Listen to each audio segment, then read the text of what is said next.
effect of ecological limiting factors with free species and the accuracy of predicted habitat models. Good morning, ladies and gentlemen. My name is Xiaojun. I'm a master's student from Chongqing University in Taichung, Taiwan. I'm honored to be here to present our study. The topic of our study is the effect of ecological limiting factor with tree species on the accuracy of predictive habitat models.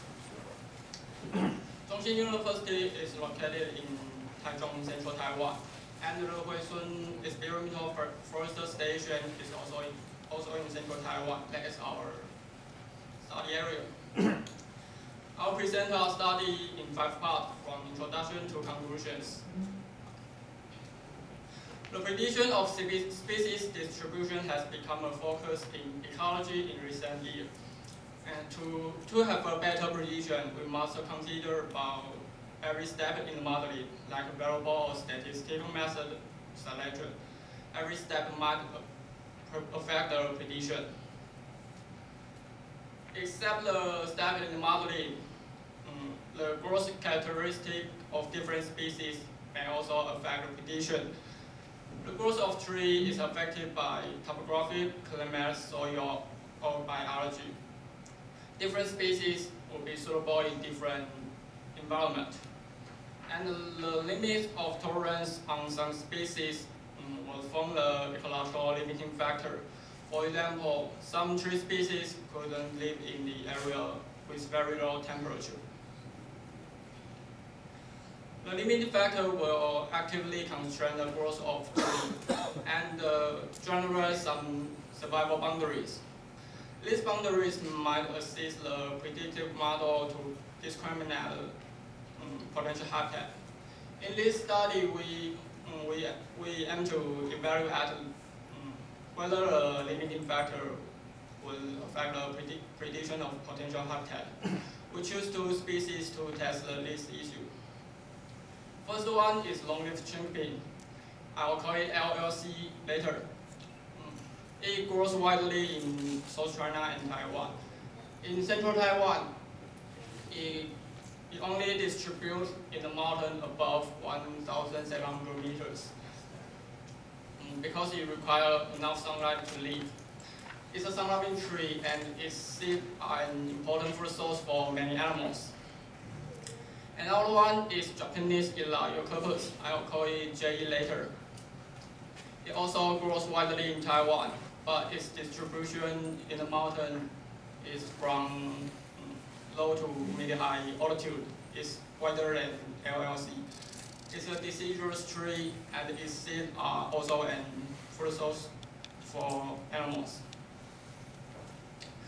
The objectives of this study were to evaluate the influence of each factor we use on LLC and JE2 species, and to evaluate the effect of limiting factor on the prediction of potential habitat.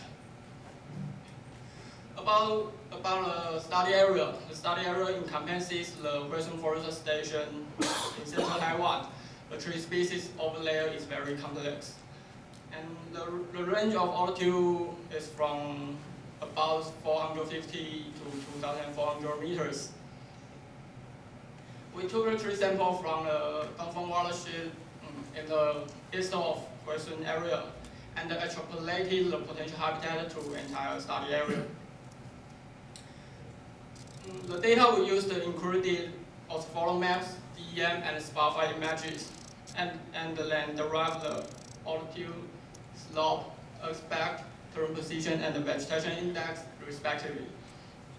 The tree samples were acquired from a field survey.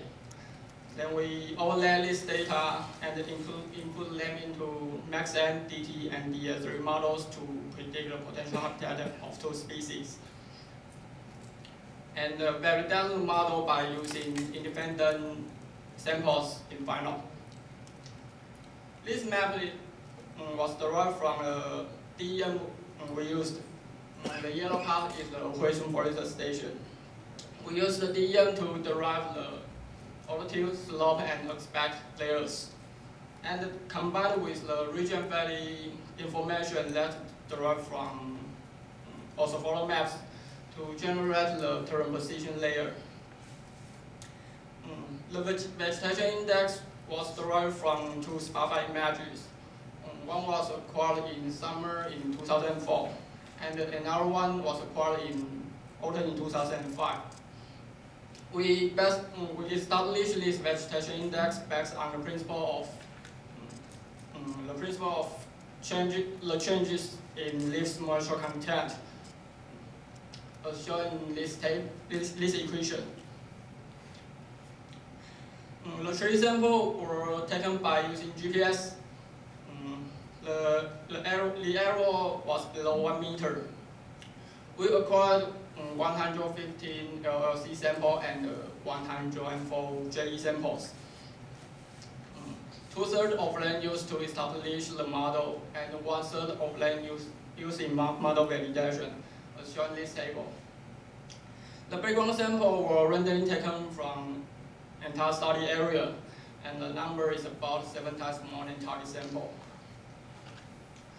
Then we overlay this data and clip it by the tree samples to obtain the information about each factor in the position of tree sample. The first method we use is max-n. It's based on the principle of entropy in the thermodynamic and the Bayesian statistics. It will find out the probability distribution that occurs most probably in nature. There is a value of maximum entropy. It calculates the maximum probability of present in every pixel and predict the potential habitat by adopting an appropriate threshold.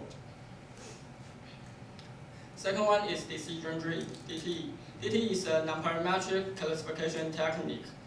It classifies the data by sequentially dividing the data set into each class with some important variables until classifying completely or reaching the user set limit.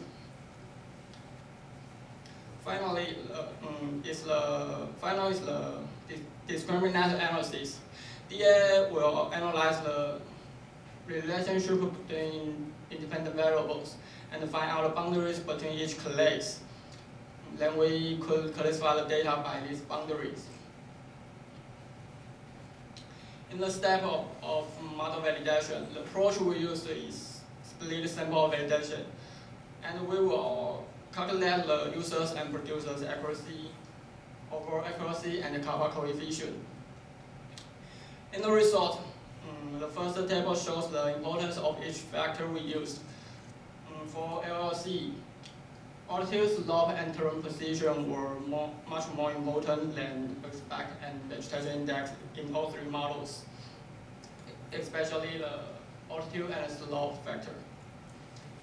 And for JE, altitude, slope, and terrain position were also more important, but the importance of these three factors were closer relatively than LLC. And this table shows the statistics of entire study area. The altitude is from about 450 to 2,400 meters, and the mean slope is about 30 degrees. The altitude of LLC samples was all above 1,700 meters, and it is broader on JE sample, about 1,000 to 2,000 meters. The slope of LLC sample was smaller and narrower than JE samples. And most of both two species were in the area, in the near ridge area. All this indicate that the growth of LLC was concerning more than JE. And in the result of prediction, the predictive accuracy on LLC was much higher than that on JE in all three models. It means that the limiting factor could promote the prediction of potential habitat effectively. And in this table, we also can see that the accuracy of maxent and DT model were higher than DA model. It means that these two models was more suitable in this prediction. And this map shows the potential habitat of maxent. We can see that the area of habitat on LLC was smaller and more concentrated than that on JE. It is due to the contribution of limiting factor.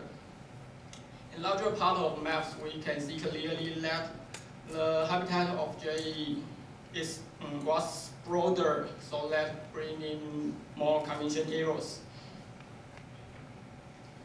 And in DT model, the habitat of LLC was also concentrated, but that of JE is very fragmentary.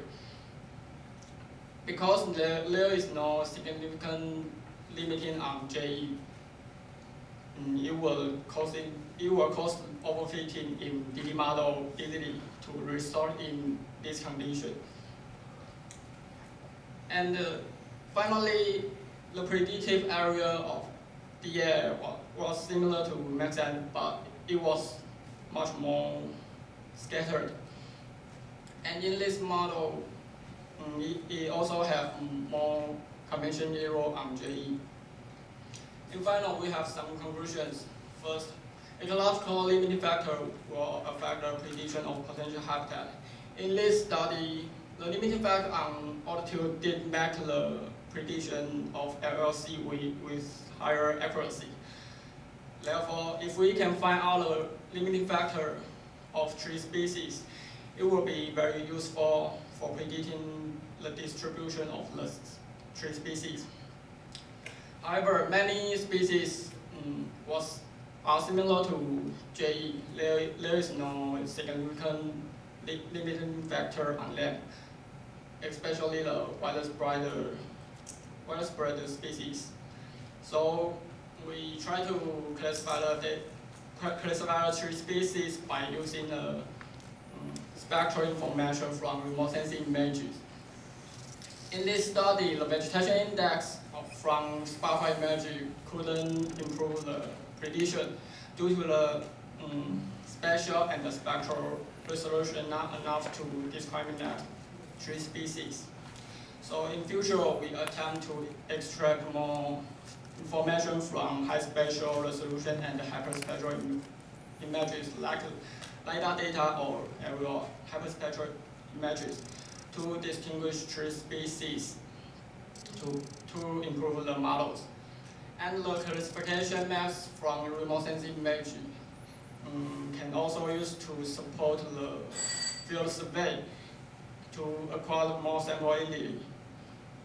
It will be very useful for building a more robust models. That's all my presentation. Thanks for your attention.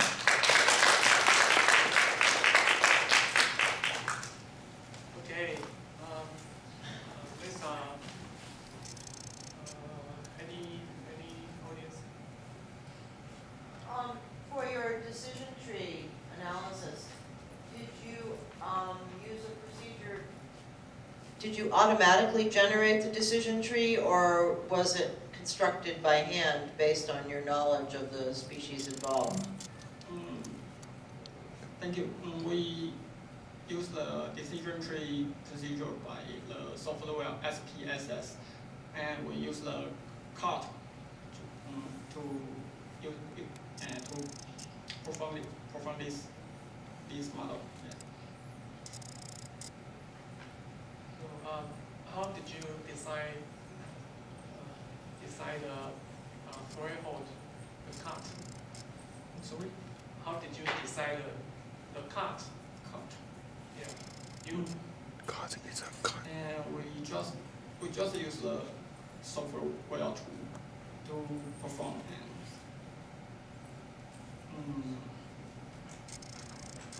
yes, we just use the software to perform, and how we use the tree sample, and we use the information collected by tree sample, and to input into the software, and run the software. Just this. So you have a field sampling as a reference, right? Yeah. Split them.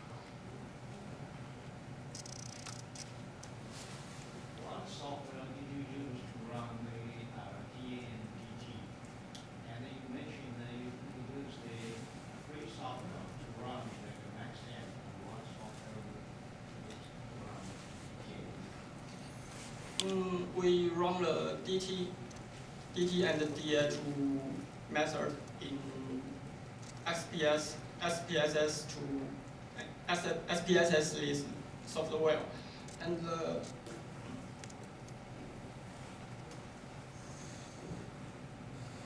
the software of MaxN is freely available on website. In this website, it's freely.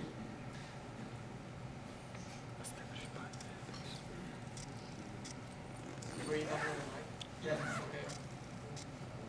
Any further questions? Okay, thank you very much.